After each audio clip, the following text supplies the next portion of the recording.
bom dia, boa tarde, boa noite, boa madrugada para você que está novamente aqui assistindo um vídeo no nosso canal Artigos de Fisioterapia em Saúde da Mulher. Eu me chamo Rafael Araújo Ramos e sou fisioterapeuta. Hoje a gente veio trazer um artigo que acaba misturando os nossos pacientes, um paciente com um diagnóstico de base neurológico, mas que acaba evoluindo com uma disfunção urinária. Então, esse artigo é um artigo bem interessante de 2019, do ano passado. É um alto nível de evidência, é um estudo controlado, randomizado, um ensaio clínico, publicado na Neurology and Urodynamics, de um grupo americano. Ele é intitulado como a terapia comportamental para o tratamento dos sintomas urinários em pacientes parkinsonianos. Então, é um tema interessante, um tema que abrange um paciente um tanto mais complexo para a gente, que nem todo mundo tem contato na clínica algumas vezes, mas talvez domiciliares, e outros podem até ser que acabam vendo mais esse tipo de paciente. Como a gente tem as especialidades na fisioterapia, às vezes fica muito voltado para um ou para um outro profissional, mas a gente tem essa oportunidade hoje de fazer essa interdisciplinaridade, que muitas das vezes a gente sempre reforça aqui no nosso canal. A gente procura reforçar a equipe multidisciplinar e um contato interdisciplinar, ou seja, essa equipe multidisciplinar se comunicando e atuando juntos. Então, a gente sabe que os pacientes parkinsonianos acabam cursando com tremor, bradicinesia, rigidez postural e muitas das vezes as quedas estão associadas com sintomas de bexiga hiperativa, então o aumento da frequência urinária, os episódios de noctúria e a própria urgência miccional são dos sintomas que acabam atacando alguns desses pacientes neurológicos. E esse estudo é interessante porque quando se fala de terapia comportamental ou de incontinência urinária, na maioria absurda dos estudos você acaba excluindo pacientes com diagnóstico neurológico. E esse foi o único estudo que acabou incluindo esses pacientes. Lembrando que foram pacientes com um grau de cognição leve, mas a gente vai ver o quanto isso foi importante. A fisioterapia, com essa parte da terapia comportamental, é de grande valia porque as medicações que são utilizadas para tentar conter os sintomas irritativos de bexiga acabam trazendo muitos efeitos colaterais, sobretudo para esses pacientes fica mais difícil você conviver com a questão da boca seca, com a questão de você ter uma constipação intestinal que vai acabar interferindo nessa parte da disfunção urinária, dificultar um pouco mais o tratamento. Então, a terapia comportamental tem um valor enorme. E esse foi o objetivo do estudo, verificar, determinar a eficácia da terapia comportamental nos pacientes parkinsonianos que têm os sintomas urinários. Então, o que eles verificaram? Em 53 participantes, então vamos detalhar para vocês a metodologia, 53 participantes que foram divididos em dois grupos. Um grupo comportamental, que eles colocaram como grupo behavioral, você tinha um grupo controle também com 27 participantes. Então, o grupo controle fez só a aplicação do diário miccional. Eles verificaram os questionários de incontinência, sim, com sintomas de bexiga hiperativa, e questionário para qualidade de vida.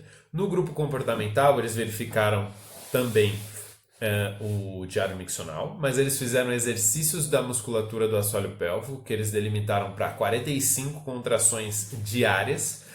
Eles passaram orientações de alimentação, incluindo ingestão maior de fibras, você diminuir a cafeína, passaram orientações sobre ingesta hídrica, então vale a pena a leitura do artigo na íntegra para quem quiser, já tem o DOI e o título aí que a gente colocou aqui no nosso vídeo.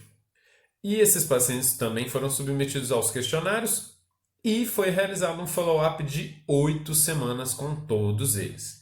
Então, 2 meses aí de um acompanhamento. Quais as características dessa amostra? Eram pacientes de 54 a 85 anos de idade, mas comparando os grupos, eles foram muito homogêneos, é uma crítica positiva do estudo. 74% eram homens, o que é uma característica da doença, um diagnóstico prioritariamente que afeta mais a população masculina. E eram sempre pacientes que sofriam de 4 ou mais episódios de perda semanais. Então, para vocês verificarem a delimitação que eles fizeram. E como os resultados do estudo, então? Ambos os dois grupos tiveram diminuição nos episódios de incontinência urinária. Mas quando a gente foi olhar os questionários de qualidade de vida, o grupo que recebeu as informações sobre terapia comportamental, incluindo os exercícios, eles tiveram 50% de maior qualidade de vida em relação ao grupo controle. Então foi um aumento importante, muito relevante, ter a qualidade de vida melhorada. A gente já sabe, os questionários são consagradíssimos aí pela literatura. Dados importantes também que eles encontraram é de que houve uma aderência aos exercícios do assoalho pélvico em 65% somente dos pacientes. Então eles tiveram melhora, mas eles tiveram uma aderência de 65%. Isso não é exclusivo só dos pacientes parkinsonianos, é um grande desafio os exercícios domiciliares para toda a população que a gente acaba atendendo, e vocês que estão na prática clínica aí sabem disso, como eu. Um dado interessante também é que eles não explicaram totalmente como isso foi feito, mas eles selecionaram dentro do grupo que fez só a terapia comportamental algumas pessoas para fazer um follow-up estendido de até 6 meses. E eles verificaram que as melhoras permaneceram durante esses 6 meses. Então, um dado interessante aí que eles acrescentaram nesse estudo. Então, como implicações clínicas, o que isso traz para a gente? Esse automonitoramento é muito válido, é fundamental. Essa informação em saúde é fundamental para todo tipo de paciente. Pacientes neurológicos não podem ser subestimados, todos os pacientes têm um potencial de melhora. O estudo foi muito bem desenhado, metodologicamente falando, e eles tiveram uma homogeneidade entre os grupos. Então, é bem interessante verificar as características dos participantes. Vocês podem ver depois o artigo na íntegra pelas tabelas, e isso é bem interessante. Isso é válido demais para a gente tentar levar realmente para a prática clínica, que muitos estudos são heterogêneos quando você vai levantar a amostra inicial, como que esses pacientes são, as características, né? E isso foi bem homogêneo, um ponto muito positivo desse estudo. Então, essas informações são importantíssimas. A terapia comportamental tem um valor muito grande. Informação em saúde é um trabalho do fisioterapeuta, é nossa função também. É uma conduta fisioterapêutica você orientar um paciente. Então, isso tem muito valor, sobretudo nos tempos atuais que a gente está sofrendo com essa situação mundial da humanidade, que é a questão do coronavírus. Então, as informações de saúde são importantes, a gente tem um peso, tudo que a gente fala, então a gente precisa sempre ter muita responsabilidade no que a gente diz, não replicar informações que não são conferidas, que não são reais. Então a gente precisa ter essa responsabilidade com todos os nossos pacientes. Então, para vocês que conhecem aqui o nosso canal, vale demais você se inscrever nele, compartilhar, curtir esse vídeo.